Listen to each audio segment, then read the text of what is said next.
اور یہاں کو بتائیں کہ عام انتخابات کے لیے الیکشن کمیشن کی تیاریاں حتمی مراحل میں داخل ہو گئی ہیں۔ الیکشن کمیشن نے قومی اور 4 صوبائی اسمبلیوں کے انتخاب کے لیے پولنگ اسکیم تیار کر لی۔ ذرائع کے مطابق ملک بھر میں 90,000 سے زائد پولنگ اسٹیشن قائم کیے جائیں گے۔ مزید اس رپورٹ میں دیکھیے۔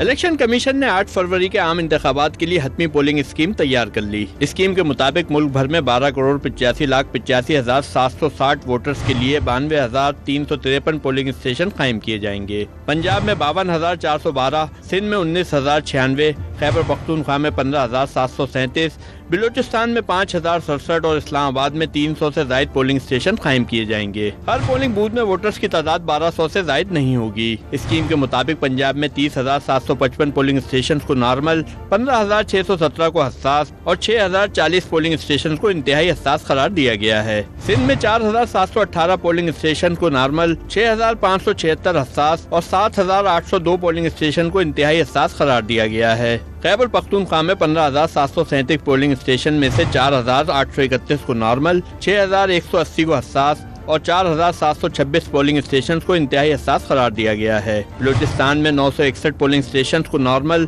2,068 کو حساس اور 2,038 کو انتہائی حساس قرار دیا گیا ہے۔ اسلام آباد کے 3 حلقوں کے 61 پولنگ اسٹیشنز کو حساس اور 17 کو انتہائی حساس قرار دیا گیا ہے۔